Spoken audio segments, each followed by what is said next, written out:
దేవుడు కార్యం చేయడానికి, దేవుడు అద్భుతాలు చేయడానికి మన మట్టుకు మన సంఘాల్లో ఉపవాస ప్రార్థనలు మనము సేవకులుగా కూడుకున్నప్పుడల్లా ఉపవాస ప్రార్థన ప్రకటించుకొని మనం ఉపవసించి ప్రార్థన చేయడం ద్వారా దేవుడు గొప్ప కార్యం చేస్తాడు. ఇప్పుడు మొద్దుకాయ చేస్తుంది, ఉపవాస ప్రార్థన చేస్తాడు.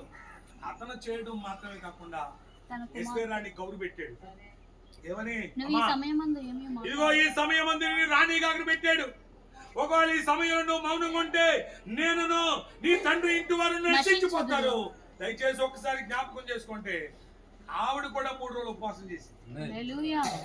నేను అంటాను ఇంకో మాట, సేవకులుగా ఉపవాస ప్రార్థనకి ప్రేరేపించాలి. గట్టిగా స్తోత్రం చెప్పాలి. ఉపవాస ప్రార్థనకి ఓటేసేయాలి. ఉపవాస ప్రార్థనని ప్రేరేపించాలి, ఇతరులను హెచ్చరించాలి. దేవునికి స్తోత్రం. మొద్దుకాయ ఒక్కడే చేస్తున్నాడు ఇందాక. ఇప్పుడు మొద్దుకాయ ఇప్పుడు ఏం చేస్తాడు? ఆ యొక్క మనకి తన యొక్క కుమార్తె అయినటువంటి అదస్సాకు లేక ఇస్తేరుకు వచ్చినాడు, ఇదిగో నువ్వు కూడా ప్రార్థన చేయండి. ఆమె ఉపవాసించి 3 దినాలు ప్రార్థన చేసింది. దేవునికి స్తోత్రం. ఇక్కడ అద్భుతం ఏంటి తెలిసిన, ఎప్పుడైతే వీళ్ళు ఉపవాసించి ప్రార్థన చేశారో దేవుడు అద్భుతమైన కార్యాన్ని చేశాడు. దేవునికి స్తోత్రం కలుగుతుంది. స్తోత్రం చెప్పాలి. వాళ్ళ విశ్వాసం చెదిరిపోలేదు, వాళ్ళ నమ్మకం చెదిరిపోలేదు, వారు తీసుకున్న తీర్మానం నుండి వెనక్కి రాలేదు. పరిస్థితులన్నీ విషమిస్తున్నా, పరిస్థితులన్నీ చుట్టుముట్టేస్తున్నా, ప్రార్థన ప్రార్థన ఉపవాస ప్రార్థన అని వారు దేవుని సన్నిధిలో ప్రార్థించడం మొదలు పెట్టారు. అద్భుతమైన కార్యం దేవుడు చేయడం ప్రారంభించారు. ముందు మన పితరుల జీవితాల్లో జరిగిన సంభవాలన్నీ మనం జ్ఞాపకం చేసుకుని మన పితరులు ఎలాగ జయం పొందారు. మీకు యెహోషువ గురించి మనకు తెలుసును.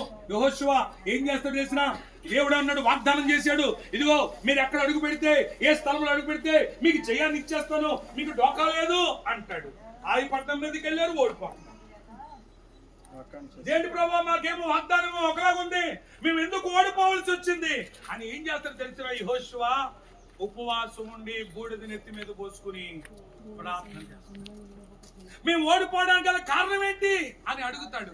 అప్పుడు చెప్పాడు, ఇశ్రాయేలు పాపము. ఆకాను ఏం చేశాడు? ఇదిగో మరి తీయగొడనేటువంటి దాంట్లో ఆ ధనాన్ని లేక ఆకాను సీనారు లేక వస్త్రము గురించో లేకపోతే ఆ బంగారు కమ్ముల గురించో ఆశపడిన వాడిని తెచ్చుకుని తన ఇంట్లో పెట్టుకుని దాచుకున్నాడు. అయ్యా నీకు ఎలా జయం వస్తుంది అని దేవుడు మాట్లాడి చెప్పినప్పుడు మరి యెహోషువ మరి నిలబడి ఆకాను